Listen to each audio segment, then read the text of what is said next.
Кто еще не забыл, мы сегодня...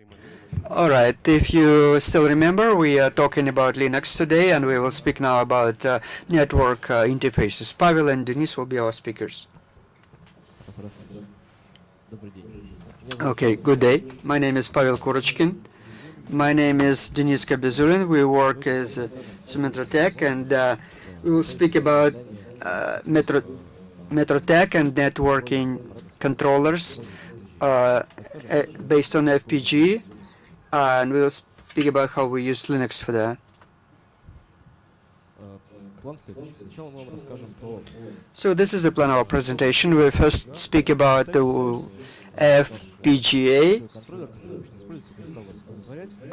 Imagine that your network controller no longer satisfies you, not the appropriate offload, and some other problems, and you decide to design your own network controller. What you need to put it into operation in Linux. In order to speak about that, we first cover architecture, show block diagram of network controllers, how they're structured based on what we produce, and then we move over to driver part.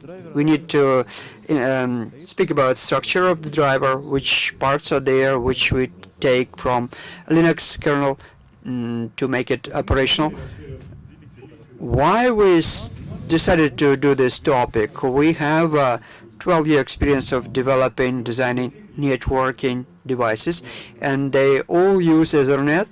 From 1 gigabit to 100 gigabit is in our line of devices. Many of those devices have network controllers embedded and network drivers. Not all drivers are working on Linux, but last 5 years we use it mostly, and we mostly use now Linux for our hardware. So we have a certain experience, and that is why we decided to share that with you. As a picture here, we show two of our devices. On the left is a mobile and compact device, which has 2 gigabit capacity. The PGAs is smaller, and 2 gigabit networking interfaces in Linux. On the right, you can see a monster, which is a B100, and it's 100 gigabit Ethernet, 40 gigabit Ethernet, and 10 times 10 gigabit. This is in current manufacture. 100 gigabit is the main one, network interface. We also have a project that those 10 gigabit parts would also become full-fledged network interfaces. It would then be possible to use it as a sort of commuting device, as SDM switchboard. Why FPGA? What is that? Briefly. This is a matrix with hundreds and thousands elements, and each element can be used as trigger of logic function or whatever. Advantages of FPGA compared to ready off-shelf controllers. That is flexible, more flexible. If you need to program, to adjust something, and to provide support to kernel, if a device is out of operation and then shows up again, you want to know what is happening. FPGA has certain advantages. High performance FPGA. If you compare with others, it allows to resolve more tasks per second, and FPGA allows a maximum or optimum correlation between various parameters of efficiency. Ready crystals, or ASICs, we call them, is the switchboarding. Other companies, they also switch to FPGA, but they say it's more expensive, but it provides additional flexibility if it is important for you. Also, it allows to filter additional traffic and some other options. So one nuance is how to teach the system so this device would disappear and then show up again.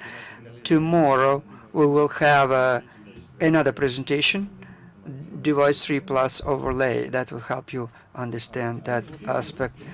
And now we can go over to the abstract architecture of a network controller, NIC, and this is a basic architecture. We start with transceiver. We connect by copper or optic wire. If it's optic, it should be also converter for signal. And then there is an external modulation unit, then interface supplies a signal to MAC, and then in that block our FPGA works. MAC has a task of converting to internal interface signals. And the most interesting part is when you design your own network container is application logic. And for that purpose, you do that. If you don't need that specific logic, then you can buy off-shelf controller and install that. If you need some more flexibility, filtering or some other offload that others cannot provide off the shelf, then this part becomes important for us. And then we come to interface. Despite an offload, despite that being a network device, you need to switch all the packages that you work with to Linux, and then interface that we use for that PCI Express that we see more and more often in real life.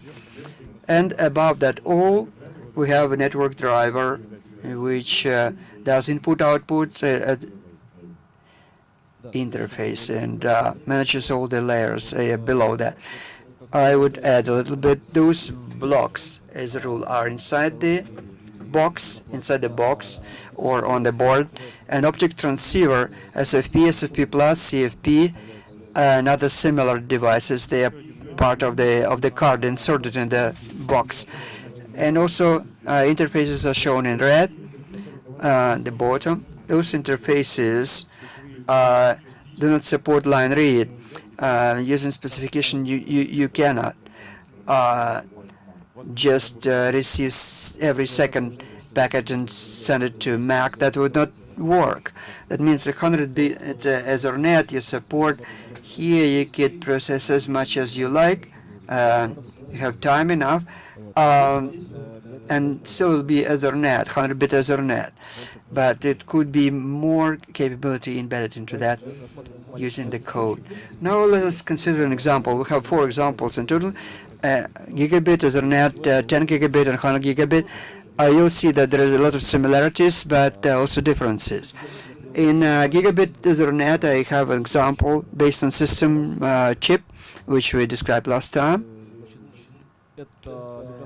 This is a micro scheme where processors in single crystal, they can transfer packages between themselves through the common memory. Very wide bandwidth, it's enough. In this implementation of the scheme, transceiver responsible for gigabit Ethernet for coding that is outside this crystal, and we have gigabit connection, HDMI interface, and in this case we support a possibility of connecting an optical transceiver and also usual RG45 connection. When we get it off the shelf as a ready box, it is one thing, but if we develop our own, we have to also manage SFP and some other elements, and we need to manage the file itself. We would demonstrate that using examples later on. Next example of architecture is the same socket, but 10 gigabit Ethernet. Differences are not that many, but interface between MAC and PHY is changing, is replaced with different one. XFI is different, and 70 or something pins. It is feasible to use XAUI,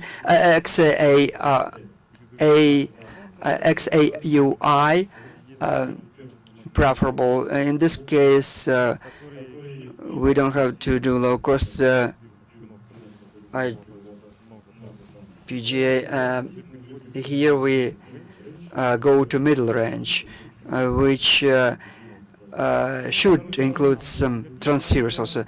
A second, gigabit ARM and gigabit would process it all, and gigabit would not be available at the bottom of the device, just the input capacity. But this is quite a difficult task. This conference is about Linux. We'll go over to Linux soon. Those architectures are similar to a great extent. We just wanted to describe that in general before we go to Linux. And the second is a 10G solution, PCI Express-based solution. We go over to a new platform with that, many ports there, and we have taken top FPGA, which allowed us to connect several 10G and 100G Ethernet. And as a result, the system on the chip of that type is a new one. Didn't exist before. It's like comparable with PC, and we can use it to PCI Express. DMA socket, the same, but it'll be from the hardware point of view a different interface. And the rest is the same. X5 goes to PGS, and we work with FI differently as a result. One more difference is that transceivers now have to support 10 gigabit, because XFI is requires that. We go to top FPGA. Next slide will be an example from real life. That's a big device that we showed on the first slide. So we have two slides here showing that, but it is actually a single box that we are talking about. When we connect 100 gigabit and the transceiver level, MAC FPGA, and the rest is similar in structure, and it is not a secret. This is a limitation of the hardware platform. 100 goes in, 2 by 16, 64 gigabit maximum that can be transferred. Any acceleration is difficult. 240 gigabit, nobody even requests that, because it will be overload definitely. So we finished with architecture, with hardware. We go over to kernel now, to Linux, and what we need to do for this device to really become network controller. We have hardware, we have designed that, we have manufactured the board, the firmware for that, everything is ready, and now we need to transfer packages from process to FPGA. We'll have to do that. For that, we would use this subsystem, which is called NotP. And there will be interruptions, of course, because package would arrive, and we need to know about that immediately. And we also need to manage with the help of fconfig tool for this network interface. We need to install certain additional elements to advertise some modes, not gigabit, but 110 gigabit, for example. We need to know whether the link is up or not, and this is seen from a file, and you need to pull your registers to find out that. We want to do that as part of our system, so that you don't need to rewrite it and invent a bicycle every time you have to do that. We start by transferring the data. Actually, we receive the packages of data. Data comes as packages, and a few words about the reception. Transfer is then mirror-like in the opposite direction. So if we imagine that from FPGA we need to take the packages and to deliver it to driver. One of the evident solutions, when we just open up the code of the kernel, think about what we have to do is that we just do processor of the interruptions, and we do generation of interruptions, FPGA, and we get these interruptions and then transfer that to network stack. And that will work. That will work. We have 100,000, 10,000 packages per second. That will work. But let us imagine how in reality we'll have packages. Even for 1 gigabit, 65-bit, it is less than 1.5 million packages per second. With 10 is 15 million. And we know that it's rather a costly operation of disruption of processing, and in such a blue-collar option, the entire processor time will be used for processing of disruption. This overhead will make it over costly. So disruption per se, or breaking, is not very interesting for us. Yes, but there could be something else here. Another case when we're not using breaking. We don't use breaker here, so otherwise we'll have to ask FPGA whether it's ready to transmit packets for us. It's only good in several cases. If we know that we have got lots of packets, we can read them out of FIFO or some shared memory domain, but if there are no packets and we periodically ask FPGA, we either should do it very rapidly and react right away, or we download the kernel without packets. So then there will be a lot of time for the response when the packets are already arriving and unarriving, and we did record them. And there are some cases when they are used, some cases when they are not. Next case, which is the method which is really used. It has been around for 10 or 15 years. It's called NotP. Why such a bizarre name? Because in one of the fundamental books, so for developers, the authors are saying that those guys who thought about it, they know how to come up with good systems and technologies, but not good names. NotP, enigmatic NotP, is decoded as no IP. It's a combination of the two previous systems. First, it's breaking in FPGA, and there is a processor which is ready to be called. We are waiting for the first packet. First packet arrives in FPGA, recorded it as data into system memory, and then the developer is called upon, but instead of giving up to the network, to the upper stack, after processing, we ask our network subsystem, the network stack, for it to include NotP system, and we transfer our call back, after which the NotP is switched on. Subsystem requests software use. Each callback is followed by the budget, how many packets we could process at one go, so that that driver who was lucky to have controller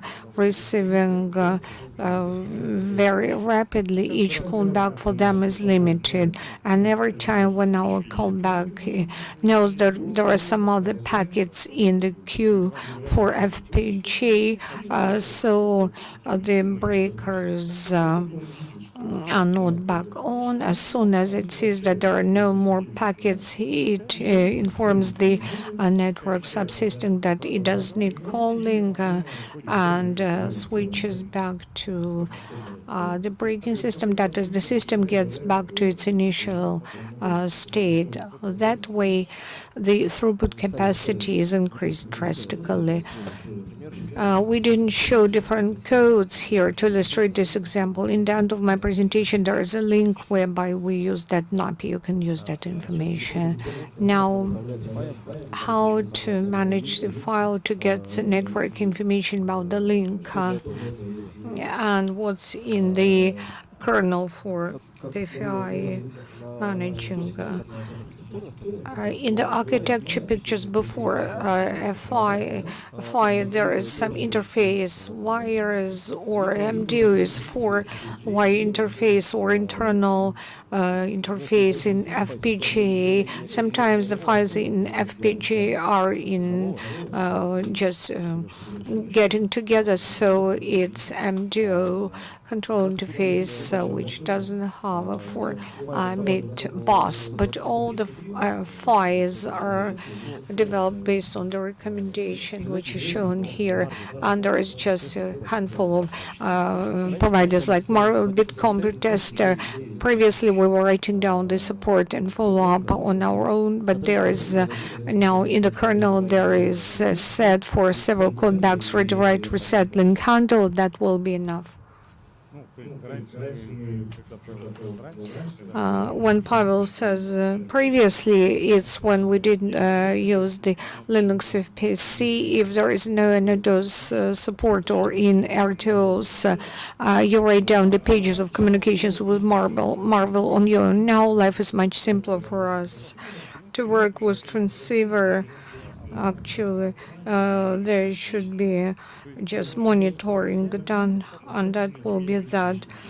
To launch it, it's enough to have very primitive MDU controller and FPGA, rather two of those. And this is very simple. It's a small controller which receives queries from the driver and creates a transaction on this bus. As to the driver, it's just few basic things needed.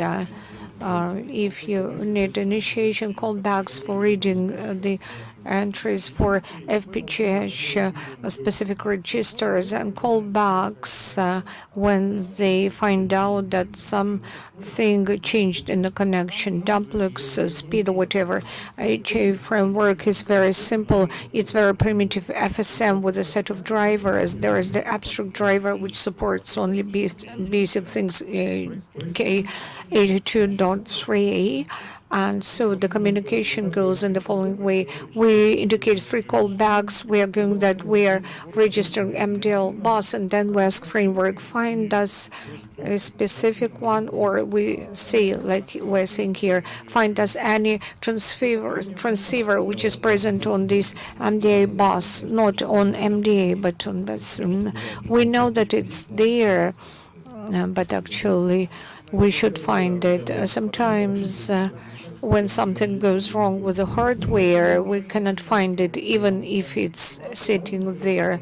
The transceiver has got lots of SQL addresses. It runs through these addresses and sees the vendors for this product. So it figures out what's the transceiver, and he sees if their private proprietary driver there, it uses the one like Marvel or the abstract drive, after which our final automatic drive is started. This is very primitive. Once in every 1 or 2 seconds, it does the calling of the link state. When something changes, it informs us about it. It pushes our callback for number 4, which is shown here. There is another call, and we transmit them. It's link highload, yes. And if we are going to get some new settings from install and use them, they are not just going directly to read, write, and to transceiver, but to get onto this libfi, and libfi will do it internal and will continue monitoring. That's very basic thing, very straightforward but very convenient. Next one, what we plan to tell you about is how to provide the access to basic functions of control via S-tool. I think most of you used S-tool. This is a convenient utility for some features to balance on the kernels, for example, the speed, duplex, and so on. Everything is ready for that as well in the kernel. and it's necessary to fill out the special callback table for each feature, managing S2 to do all the groundwork. That's the way it looks like. You fill out the structure, this table in which you transmit callbacks for each one of the functions. For example, how to get via S2 the information about SFPU, which is connected to a system. We have got this SFPU here, so for that we may use such a callback. EPROM module. EPROM content from SRP is transmitted to this framework, and further on S2 shows the spreadsheet, which is easily readable. We get it out of the box. That's the example is how to this module looks like. It's get module EPROMPT. There are two readings in SSP. The memory is split into two parts. Major one is extended. Maybe it's not so very important here. We have this story about very basic things, very initial level of the NIC driver, so we didn't get down into optimization, but actually we would like to give a word of caution for those who's going to write down the NIC for production or diversion. Think twice before you do it. Think about architecture, because about 4 years ago when we were making the first driver, we were making it with FPGA Express, and we already had DMA controller in FPGA, but all the other configuration it was in CPU. The information, how many packets were received, how many descriptors were released. So all those transactions were generated to CPU, and we saw that data is transmitted. When we looked at the throughput, it's 1500 byte packets. It was less than gigabyte. It was 500 gigabits, and we thought about it. We decided to calculate the number of transactions we have. In this very simple use case, when we receive one packet, bring it to the user space and transmit it again, there were 6 read transactions on Express and 3 write transactions. And let's say on a PCM Express it was 400 nanoseconds downtime. Our nanopros, if it's just reading, that makes 500,000 transactions of read. If we have 6, that will mean 80,000 packets. That's our maximum. It's a far cry from the ideal 15 million. It took us 1 week. We removed all the read transactions, removed only 2 write transactions. CPU makes them in the amount of 15 million. That increased our threshold up to 6 or 7 million packets. And there were some troubles to get it out, squeeze it out from DMAP. And there were lots of very interesting things which could be optimized, but it's not about it now. It's about getting the general idea that if you have got a PC Express read transaction is way more expensive than write transaction, and nothing should be done on behalf of CPU. It's better to do it in FPGA and DMA. Then you'll increase your throughput and you'll lose some of the downtimes along the way. Let's summarize on what we told you about. We've provided you with several examples of NIC architecture we use here with us. They could be very useful for you, and we looked at different components to be implemented in our driver in order to make this network interface which would be usable, and we described several frameworks which we're using for that, and we considered several case studies. Thank you. Questions?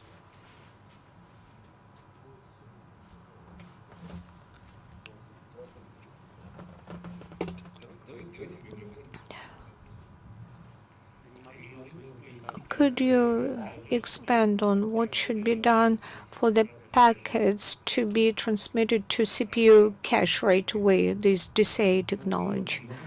Well, in point of fact, we are not using any of this technology, although there might be some people in the hall who might answer this one. Thank you very much. We are focused on other things. Mostly we were focused on the hardware and the follow-up and support we are talking about on NotP. This is the basic follow-up. This is the very beginning of the development.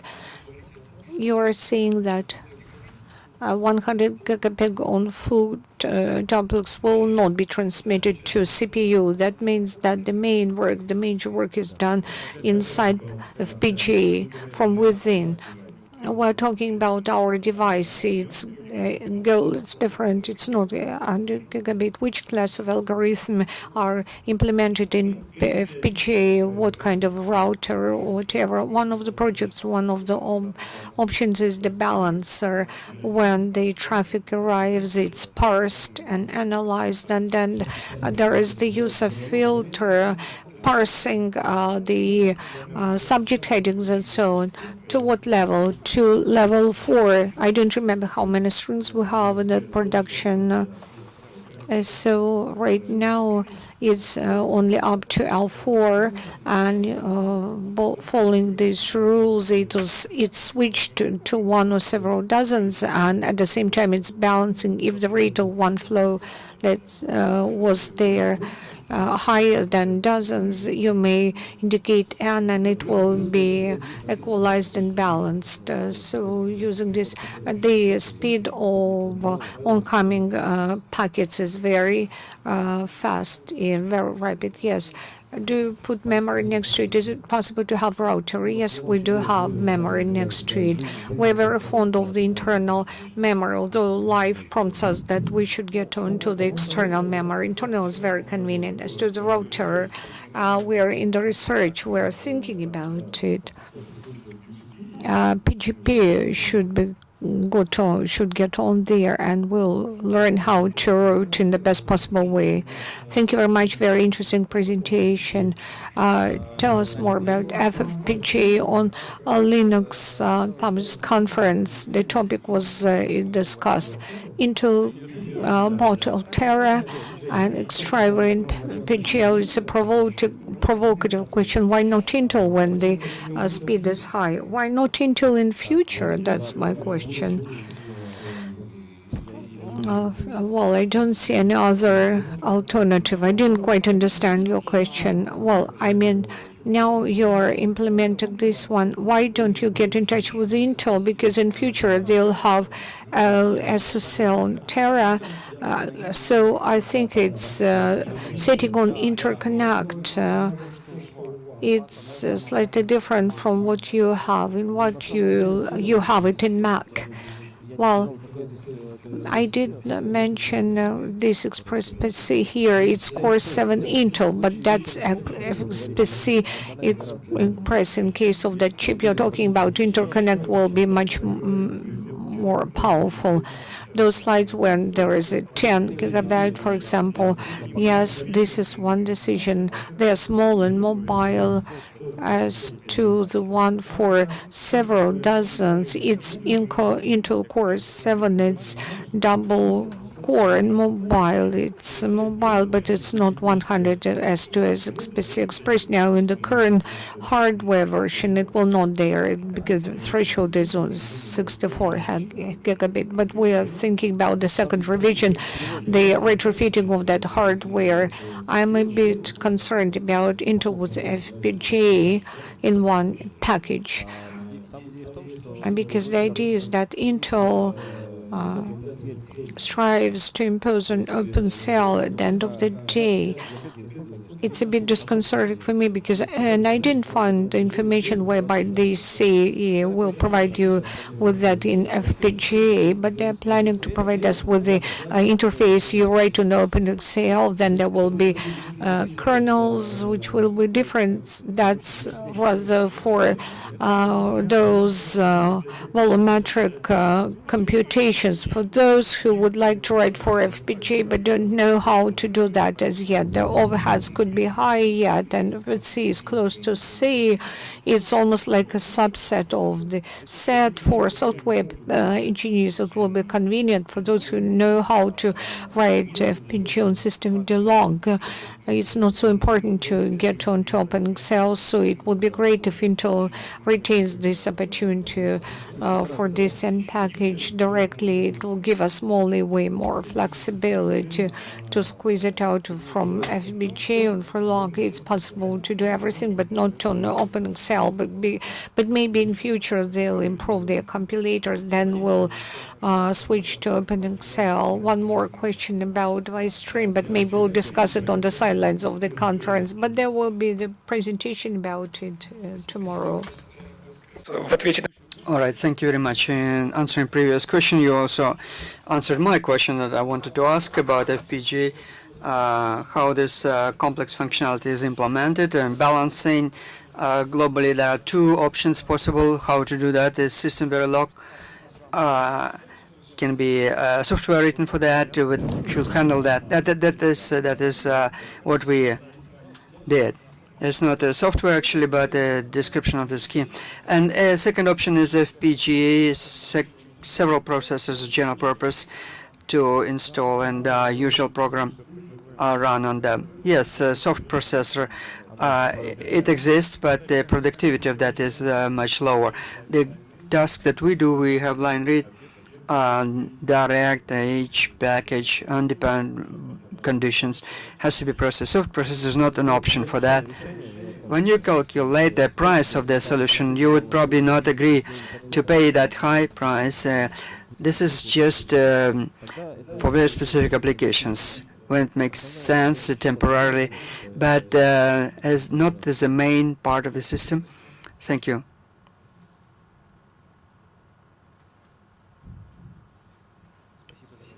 Thank you for your presentation.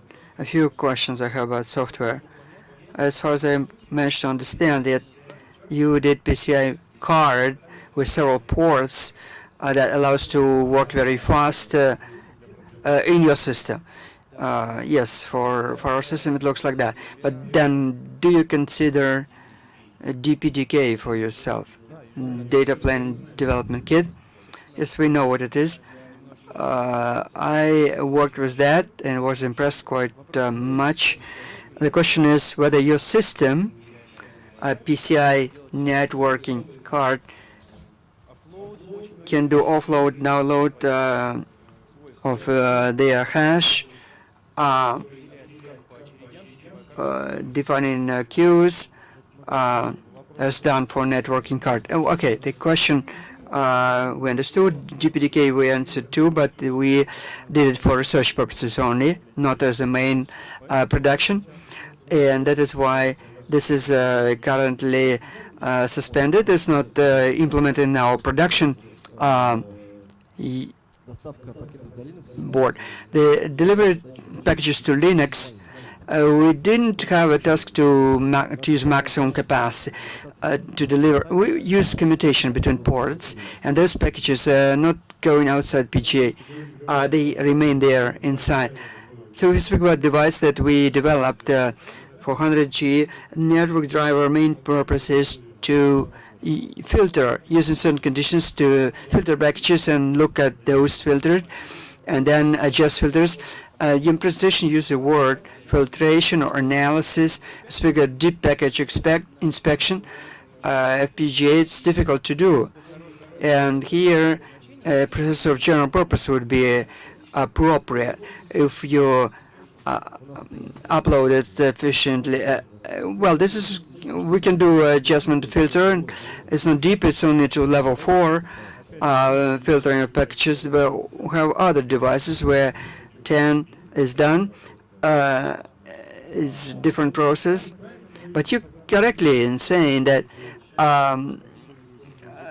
part as usually is used as CPU, and they then think about some sort of acceleration. We go from PGA. Everything is on PGA, and now we try to use accelerator from that point of view. And that is what we are thinking about currently. I don't know about PCI Express. Should we speak on it? Okay. And one more question. You mentioned Miguel. Some chips, Miguel, they do precision time protocol and some other tasty things. Can your system do that? Yes, we in all our devices implement that too. Thank you. We do time stamping of our packages so that system knows where the package was delivered, dispatched. Thank you very much. I have two questions. First of all, a little bit more. Could you elaborate about strategy of exchange of information between principals and 100, about 10 and 100? And also, second, you mentioned the DPI products that you have. Did you consider off-scale solutions like hardware top lines implementing hardware? Well, answering your second question, very often when this is a business niche, clients come to us not satisfied for current hardware. They say that this and that is available in the hardware, hundreds and hundreds of rules, but not this element. And I would like to have it. We say we can support the same rules plus what you need additional. We need to expand the protocol. That is the answer to your question. The first question was about strategy of exchange, about PCA and host and processor, FPGA. You were bragging so much about your architecture, and could you a little bit elaborate on that exchange? Well, in our excellent architecture, we use DMA for that, and packages that are received at FPGA, they are recorded in the memory, written in the memory. Well, that is clear, but a bit more in detail. Well, I don't know why we're bragging about our architecture. I accented attention at the fact that this is basic architecture. We just mentioned how it is structured, nothing specific about that. But if you specify more what you're interested to, taking the challenges into consideration that you faced to process that many packages, what was successful, what was not successful, which bottlenecks you had, and it's difficult to predict. Well, we didn't have a goal to use B100 for do the 10 gigabit, 100 gigabit to the maximum. Maybe we should discuss it on the sidelines of this forum later on. Thank you. Let us thank our speakers.